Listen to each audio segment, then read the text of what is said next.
emitió la convocatoria, fueron 29 las personas que respondieron con el deseo de ocupar la titularidad de la Defensoría del Pueblo, de la Comisión Estatal de Derechos Humanos en Jalisco.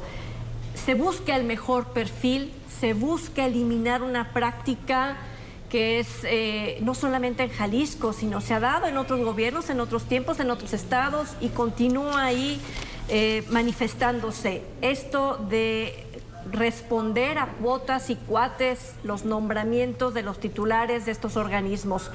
Así se han quejado, así lo han expresado. El mismo presidente Alfonso Hernández Barrón dijo: espero que nos responda esta elección a cuotas y cuates. ¿Será que tendremos una comisión de derechos humanos a la altura de lo que demandan los derechos de la gente? Augusto. A la altura de lo que demanda la situación de los derechos humanos, no solo en Jalisco, en el país, en el periodo más violento cuando menos de los últimos 50 años, los derechos humanos que gozan de plena vigencia a partir de 1994 han tenido defensorías que no han pasado más allá de cubrir el expediente legal. En el caso de la Comisión de Derechos Humanos es muy importante que llegue el mejor, pero no solo en términos de conocimiento, no solo en términos de experiencia, sino en términos de prestigio, por una razón práctica. Las comisiones de derechos humanos no tienen otros dientes para morder a los violadores de derechos humanos, sino su prestigio, su calidad moral para emitir una recomendación. Porque hoy el Congreso de Jalisco nos dice que va a hacer un esfuerzo ciudadano, que pide que todo el mundo opine, pero la verdad es que ha sido omiso las últimas legislaturas para apoyar a la Comisión de Derechos Humanos. ¿Cómo la podría apoyar? Pues al emitir una recomendación y los funcionarios no hacer caso de esa recomendación, el Congreso tiene la facultad de llamar a esos funcionarios a cuentas y nunca ha sucedido. Eso le ha venido quitando poder a la Comisión de Derechos Humanos. Por eso necesitamos a alguien capaz, a alguien con prestigio, no únicamente por sentirnos muy bien conducidos por una persona sapiente en el tema, sino por ese prestigio que es muy necesario. Pero por otro lado, necesitamos que sea fuerte porque las últimas administraciones de la Comisión de Derechos Humanos se han convertido en refugio de la nómina de partidos. Una cuota y un cuate no es únicamente tener la posición de presidencia, es poder dar empleo a un grupo que quita a otro grupo y que no va necesariamente a velar por los derechos humanos, a hacer contrapeso de los poderes a partir de la autonomía que pueda tener la institución. Se convierten simplemente en una instancia burocrática para promover proyectos personales. Y eso hay que desmontarlo, y lo tiene que desmontar el siguiente presidente, y lo tiene que desmontar de la mano del Congreso del Estado. ¿Estará el Congreso dispuesto a llamar a alguien de esa calidad moral, de ese prestigio? Y no solo eso, estará dispuesto a darle el apoyo que necesita para hacer el cambio interno que necesita la Comisión Estatal de Derechos Humanos. Eso lo podemos poner en duda y apegarnos a lo que dice el presidente Alfonso Hernández. Esperemos. ¿Opinan igual, Iván? Me parece que hay un problema de origen en la designación de este funcionario y tiene que ver con el poder que concentra el Congreso del Estado de Jalisco, y lo pondré sobre la mesa. Podemos confiar en los integrantes del Congreso del Estado de Jalisco, y la verdad es de que podemos confiar en que elijan a un perfil imparcial, a un perfil independiente, y porque además en ellos recae la decisión. No hay algún órgano consultor, no, esta convocatoria que vamos a llamar a la sociedad para que vengan y opinen de qué manera se traduce en una decisión en específico, cómo verdaderamente la sociedad puede intervenir en una designación que al final de cuentas va a ser una decisión en la cúpula de los partidos con mayor representación dentro del Congreso. Entonces, si se quiere un cambio de fondo que en este momento no se puede hacer, pues se tiene que pensar en cómo generar mecanismos, en cómo generar estrategias donde realmente se pueda garantizar esa imparcialidad. ¿Qué es lo que vemos en muchos de estos perfiles? Son funcionarios que están dentro de la Comisión Estatal de Derechos Humanos, o son funcionarios que se encargan de atender a víctimas, y pues en realidad son perfiles que, representan continuismo, y que eso es algo también que se espera que en la comisión se rompa, ¿no?, con esta inercia de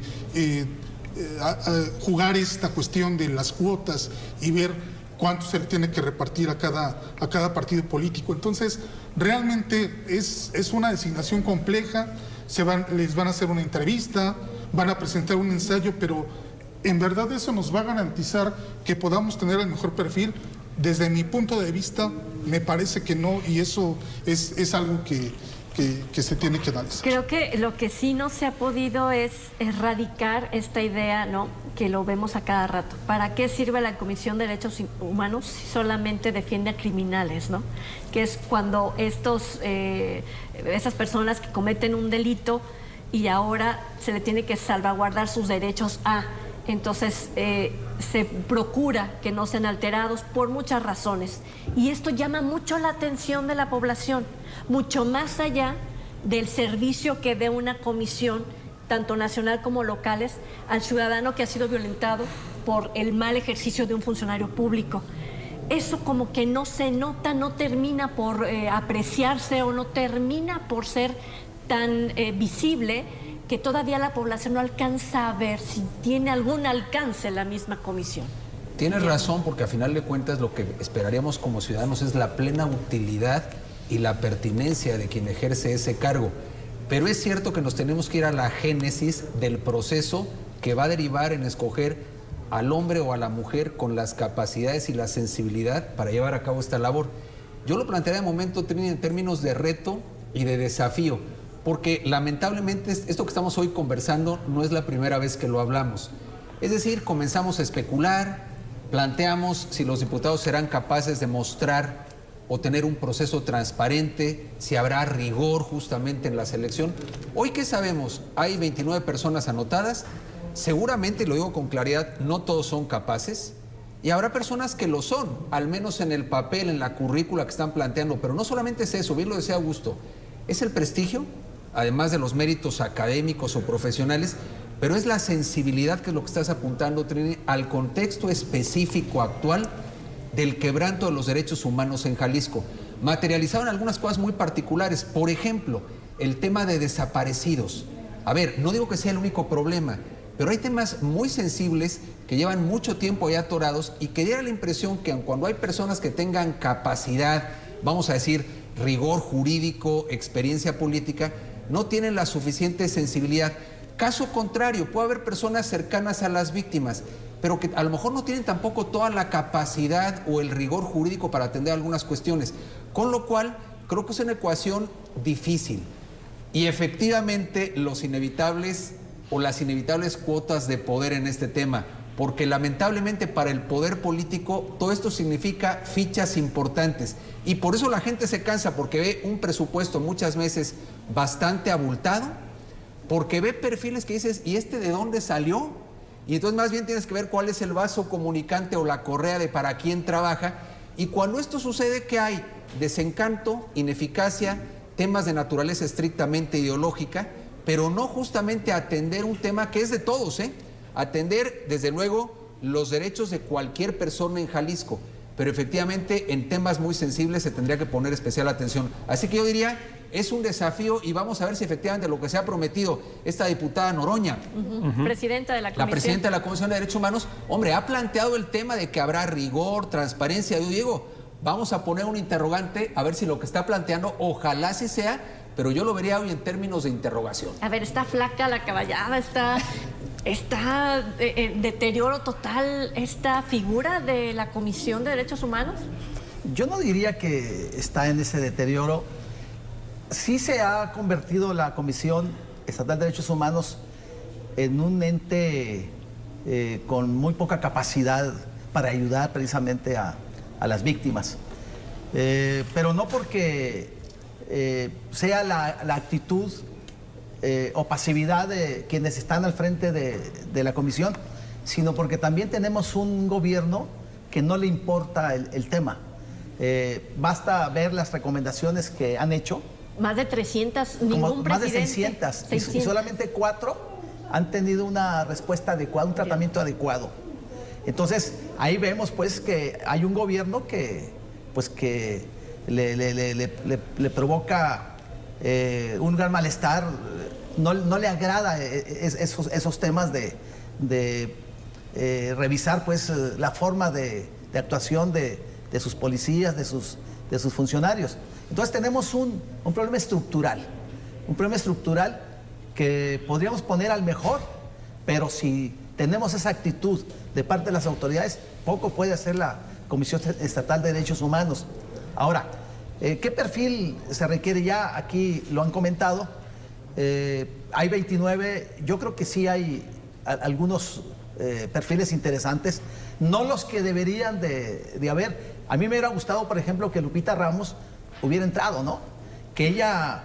Lo platicamos aquí, ¿no? Sí, ella es muy echada para adelante, con mucho coraje, con mucho valor, enfrenta a los gobernantes, les reclama y trae un grupo importante también con mucho valor, que se juntan las mujeres de CLADEM con una agenda muy interesante. Sin embargo, pues no se inscribió, y otros que no se inscribieron. Hay muchos académicos.